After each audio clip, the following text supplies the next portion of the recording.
নমস্কার বন্ধুরা, শুভ সকাল। আজ একটি বিশেষ দিন, আর সরস্বতী পুজো।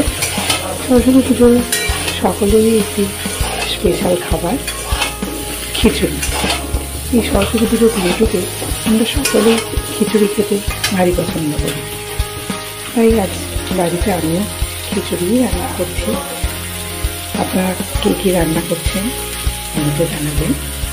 আমি আজ খিচুড়ি সাথে বেগুন ভাজা, শীষ পালকের চচ্চড়ি,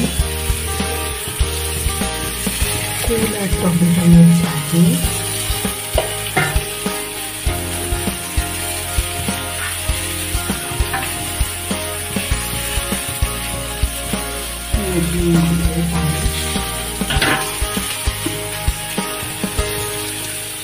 রান্না করেছি। এখন আমি বসিয়েছি খিচুড়ি। খিচুড়ি করার জন্য ডালটা আগে ভেজে রেখে দিয়েছি আর জলটা গরম হতে বসিয়ে দিয়েছি।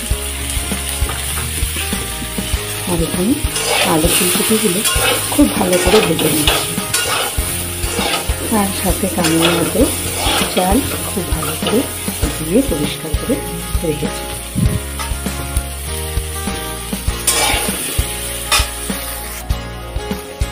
জলটা ফুটে গেছে, জলের মধ্যে এবার ডাল ভাজাটা দিয়ে দেবো।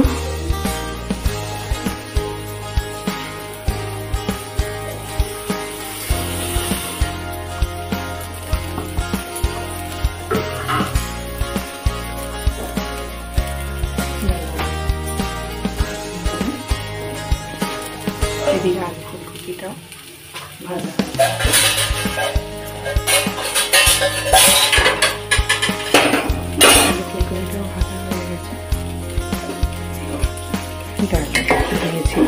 একটু নাড়িয়ে ডালটা একটু সিদ্ধ হতে দেবো, একটু হলে দিয়ে দেবো। ফুলকপিটাও সুন্দর করে রান্না করে ভাজা হয়ে গেছে। এবার এইদিকে খিচুড়ি দেওয়ার মশলাটা তৈরি করে নেব। খিচুড়ি মশলাটা তৈরি করছি। এবার তেলের মধ্যে জিরে, তেজপাতা, শুকনো লঙ্কা ফোড়ন দিয়ে দিয়েছি।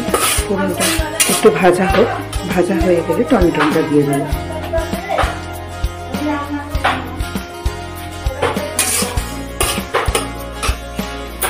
একটু লাল লাল করে ফোড়নটা ভাজা হোক, একটু জিরে ফোড়নের গন্ধটা বেরিয়ে আসুক।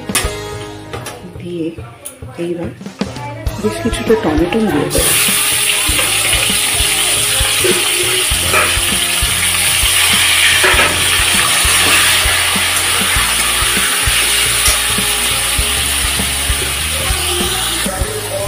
এদিকে ডালটা একটু ফুটে গেছে। এবার এর মধ্যে চালটা দিয়ে দেব।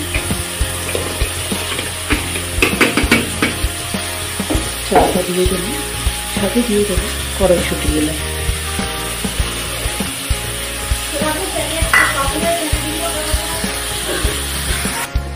মশলাটা তৈরি করে নিচ্ছি। এর মধ্যে সমস্ত গুঁড়ো মশলা দিয়ে দিলাম, হলুদ, জিরে গুঁড়ো আর নুন।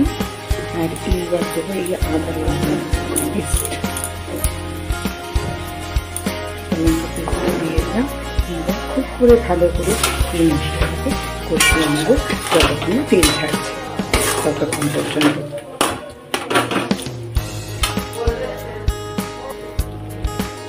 মশলাটা প্রায় কষা হয়ে গেছে, কত সুন্দর তেল বেরিয়ে এসছে।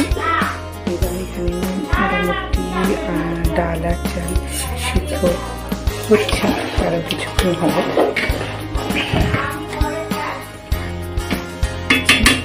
এই অবস্থায় আলু ফুলকপিটা ভাজাটা দিয়ে দেবো।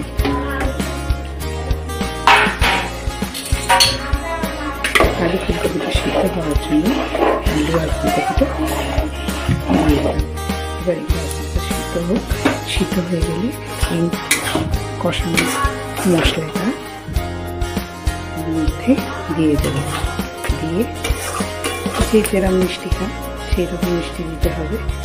আমি স্বাদ মতো মিষ্টি দেবো, দিয়ে একটু ঘি দিয়ে নামিয়ে দেবো। সকল বন্ধুদের আমার এই ভিডিওটি কেমন লাগলো প্লিজ কমেন্ট করে জানাবেন। আর আপনারা কীভাবে বানান সেটাও জানাবেন। যদি কিছু আমার ভুল হয় সেটাও বলবেন। টাটা বন্ধুরা।